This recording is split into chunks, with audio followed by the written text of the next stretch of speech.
बिहार के 259 निकायों में जनप्रतिनिधियों के चुनाव में अब भारतीय जनता पार्टी यानी बीजेपी ऐसे लोगों को अप्रत्यक्ष समर्थन करेगी जो पढ़े लिखे और समाज के लोगों से सीधे जुड़े हुए हैं।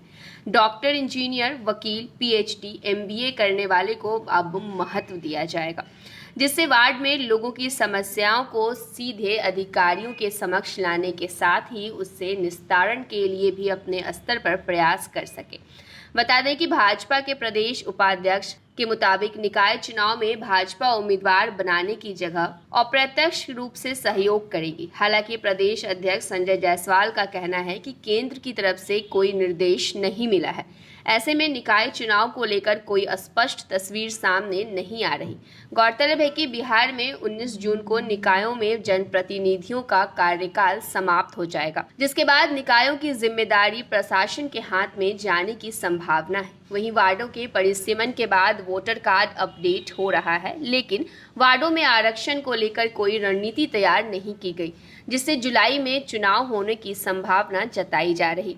वहीं वार्ड स्तर के चुनाव पर पार्टी अनदेखी कर रही, लेकिन स्थानीय सांसद और विधायक चुनाव में पूरी दिलचस्पी ले रहे। इसकी वजह यह है कि विधानसभा और संसदीय चुनाव प्रत्याशी पार्षदों का समर्थन लेकर वार्डों में जनसंपर्क करते हैं। नगर निगम के अस्थायी समिति के सदस्य का कहना है कि पार्टियों के लिए पंचायत और निकाय चुनाव विशेष क्षेत्र और कुछ हजार लोगों के लिए होता है, लेकिन विधानसभा और संसदीय चुनाव में प्रत्याशी लगातार पार्षदों से जन समर्थन की मांग करते हैं। ऐसे में निकाय चुनाव में विधायक, सांसद अपने समर्थकों को जीत दिलाने की कोशिश करते हैं। वहीं पंचायत चुनाव में भाजपा की तरफ से समर्थित प्रत्याशी चुनाव लड़ रहे थे, जबकि अध्यक्ष और महत्वपूर्ण पदों पर पार्टी ने उम्मीदवारों को चुनाव लड़ाया था। एक ही पद पर 10 से ज्यादा भाजपा कार्यकर्ता चुनाव लड़ने की तैयारी कर रहे थे, लेकिन उम्मीदवारों की घोषणा के बाद कार्यकर्ताओं में असंतोष दिखाई देने लगा, जिसको मनाने के लिए भाजपा नेतृत्व को काफी मशक्कत भी करनी पड़ी।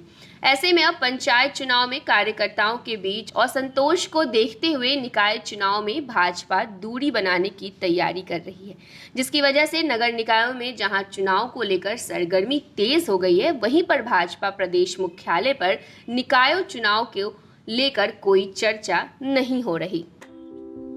लोग यहाँ दिल्ली, बंबई में घर पर घर खरीदते जा रहे हैं, और एक ये साहब है कि अपना घर बेच दिए। वाह! रिटायरमेंट का पूरा पैसा लगा दिए थे दिल्ली में घर लेने के लिए। अरे बाबूजी, तो अपना एक नया घर खरीद भी तो रहे हैं ना। नया घर खरीद रहे हैं? कहाँ? पूर्णिया में। पूर्णिया में? हाँ। अरे बाबूजी, दिल्ली बंबई में घर खरीदना अच्छी बात है, लेकिन अपने घर पे घर खरीदना बड़ी बात है। देखिए, पूर्णिया में पनोरमा सिटी और पनोरमा हाइट दोनों जगह का ऑप्शन उपलब्ध है। देखिए और बुक कराइए। मतलब अपने शहर में अपना घर? जी बिल्कुल। अब कीजिए घर वापसी पूर्णिया के पैनोरमा सिटी और पैनोरमा हाइट में। पैनोरमा सिटी और पैनोरमा हाइट, आपके शहर में आपका अपना घर।